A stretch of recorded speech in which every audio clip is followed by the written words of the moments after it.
Welcome to Wolfhaven International's virtual video visit. I hope you enjoy the photos and videos shared with you today. My name is Faye, and I'm going to take you along this adventure.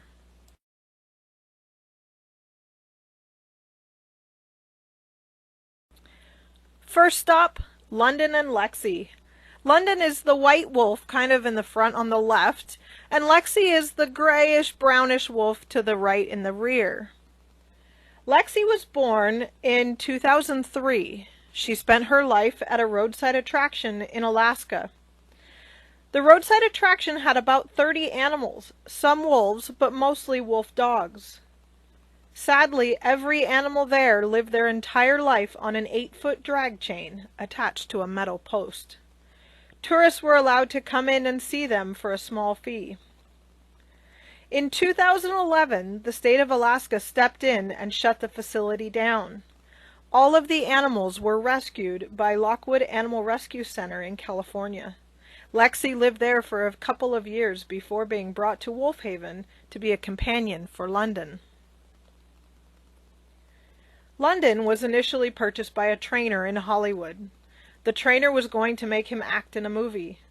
London showed normal wolf traits such as independence, self-reliance, and no desire to please his trainer. When the trainer realized London was not going to obey him like a dog might, he discarded him, and London ended up at a dog rescue. Wolfhaven drove to Hollywood to pick him up in 2009. London is known as our smelly wolf. He is probably the biggest scent roller of the sanctuary. You will almost never see the scruff around his neck clean, because it's always coated in this week's preferred odor. He even likes catnip.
Next up, Kitus and Shally. Kitus is the black and gray wolf laying down on the left. Shally is the white one standing up on the right. It's important to note that Kitus is a wolf dog. That means he's part wolf, part dog. He belonged to a man in Minnesota. The man was part of the military and was redeployed. When the man left, he needed to find a home for Kitus. That's not an easy thing to do for a wolf dog. Sometimes it's impossible. Kitus was placed with a private rescue, and then that facility contacted Wolfhaven. Eventually, Kitus made his way to us in Washington. Kitus is very food motivated, made evident by the size of his belly. Kitus is one of the animals that often finds himself on our wolves on a diet list. Kitus is fed as often as everybody else. He usually gets smaller portions. Shally lived at the North Carolina Nature Center for most of her life with her brother. When her brother passed away, the center brought in 2 younger wolves and put them into an enclosure with Shally. Wolves need companionship, and the center knew Shally needed some friends. Shally didn't feel comfortable with these 2 strangers, though. In addition, Shally and the new female were not compatible as roommates. Due to no fault of her own, Shally was then placed in a small holding area and lived there by herself. The center reached out to Wolfhaven in the hopes that we might have space for her here. Imagine what Shally must have been thinking when she came to Wolfhaven and had a large, natural place to live and play in, with Kitus. She has a partner she enjoys being with, and Shally actually has helped Kitus lose weight because she encourages him to play and run.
Our third stop today is Shadow and Juno.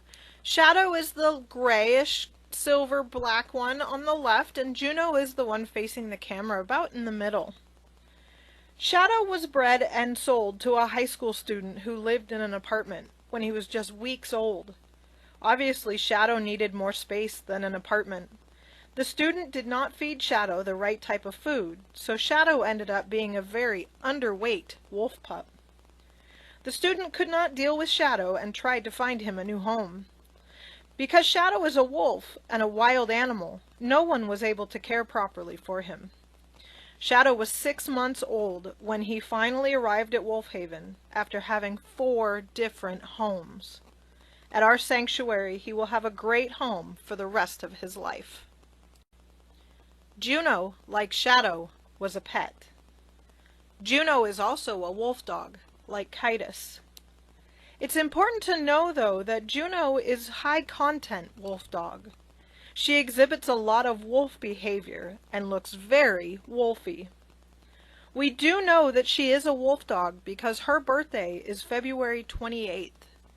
Wolves are born in April and May. Juno's story is a common story. A woman in Colorado thought it would be nice to own a wolf. So she purchased Juno, who turned out to be a high-content wolf dog. The woman owned a Lexus SUV and used it anytime she needed to take Juno anywhere. Juno came to realize that this was her vehicle and claimed it as such.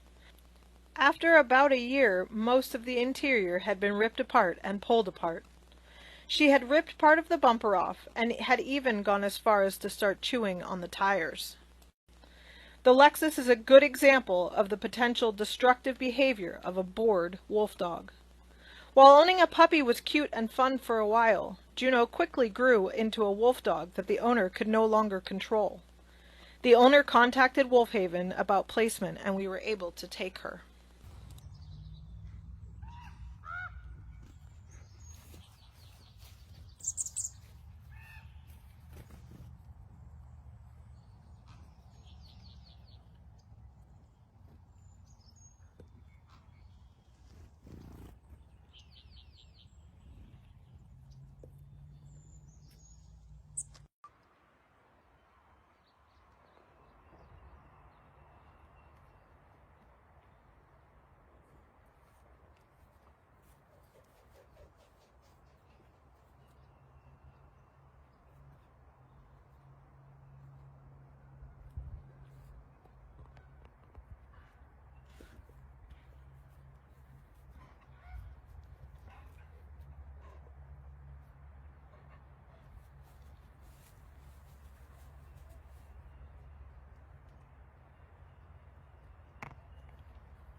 Next up, red wolves.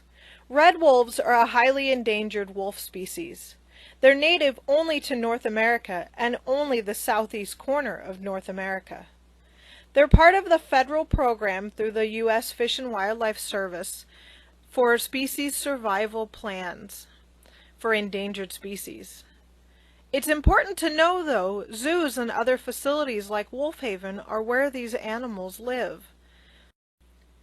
The Red Wolf SSP Recovery Program is headquartered at Point Defiant Zoo and Aquarium, right here in Tacoma, Washington. These two red wolves are Azalea on the left and Witch Hazel, we call her Hazel, on the right. Azalea is Hazel's mom. These two came with Hazel's two other daughters, Aster and Sassafras, from the Fresno Zoo in Fresno, California. While they started in two enclosures linked together with all four of them, now Hazel and Azalea are separated from Aster and Sassafras, but Aster and Sassafras are right next door. The group had to be split when those two were challenging Azalea. In the wild, as wolves mature, they can disperse. They can leave their pack. In captivity, there's no option to disperse, so it can become dangerous if the situation escalates.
Enclosure number 5 is home to Hidari and Sage. Hidari and Sage are part of another species of wolf, technically a subspecies this time of gray wolf. These are Mexican wolves. They're endangered just like the red wolves. They also have a species survival plan. Hidari came to Wolf Haven as part of that SSP from the Endangered Wolf Center in Missouri. He enjoys running around his enclosure and is often seen standing with his tongue hanging out, possibly panting after so much exercise. Hidari seems to have picked up the hobby of running at the fence with the neighboring coyotes. Sage, who you will catch a glimpse of in the video, was born here at Wolf Haven. She lived with her family on an off-route enclosure until Hidari needed a companion. It's been nice to be able to keep her here, where her family is, even though she is separated from them. She wasn't separated until she was the age she might disperse if she was in the wild. Hidari and Sage seem to get along well. Sage is still very wary of people, and this video is as close as she will let even the people that feed her get before she disappears to the back enclosure.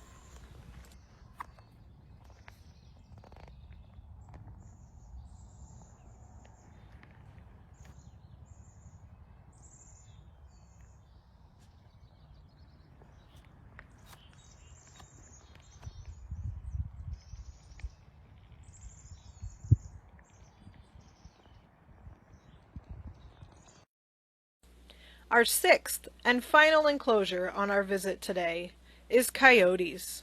This is Hope and Cody.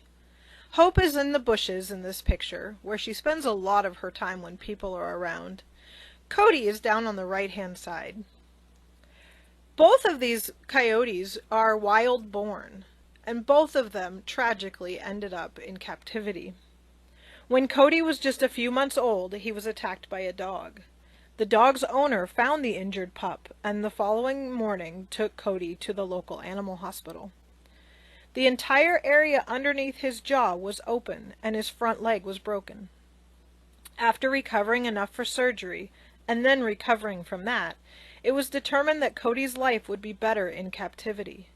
His resulting limp and time around people had made it unsafe for him to be released into the wild. Wolf Haven was contacted to provide him a safe, forever home. Hope was born in Kansas. Her mother was shot, and someone found Hope and her siblings in their den a few days later. The pups were taken to a local wildlife rehabilitator, but all of Hope's siblings succumbed to pneumonia and did not survive. During Hope's recovery, she became too habituated to her caretakers to be released. Hope spent the next 2 years living an isolated life inside a house. By the time she arrived at Wolf Haven in 2018, she had never experienced grass, trees, or rain. Now, Hope and Cody have become good friends.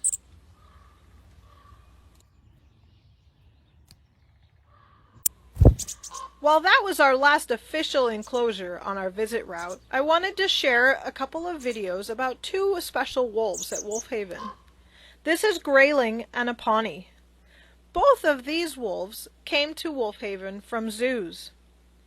A Pawnee lived with her sisters at Woodland Park Zoo in Seattle. The decision was made to rehome a Pawnee for the safety of all the animals involved. She wasn't helping the situation with her sisters. She's housed just behind the public section of the sanctuary, and often she and Grayling are seen atop their multi-level platform watching the visitor groups. Grayling, like a Pawnee, was living at a zoo with other wolves. The decision was made to rehome him for all the safety of the animals in his enclosure as well. He came to Wolf Haven when we were looking for a companion for a Pawnee. At that time, a Pawnee had grown more comfortable, and Grayling seemed to take cues from her. Grayling is a striking wolf, though he is regularly covered in mud and dirt. It's hard to hide when you've been digging as a large white wolf. Though they were both once on display at their zoos, both have decided they prefer to keep their distance when people approach, including animal care staff, though they like to watch the visits and the staff from a good distance.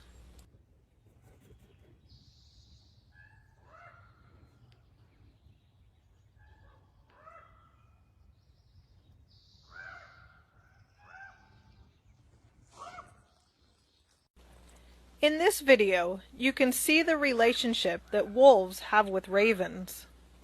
A Pawnee and Gray have recently been fed, and they're willing to share, at least for the moment, with the ravens. In the wild, wolves and ravens have a symbiotic relationship, meaning they benefit from helping each other. Ravens lead wolves to prey. Wolves watch for circling ravens as a sign of possible food below. Ravens follow wolves in the hopes of pieces of food. This is unique because in most cases, ravens are the only animal wolves will willingly share their food with.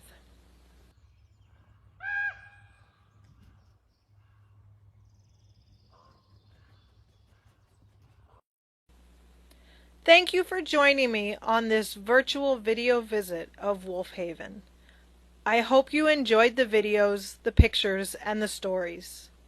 Check out more on our Facebook page and our web page.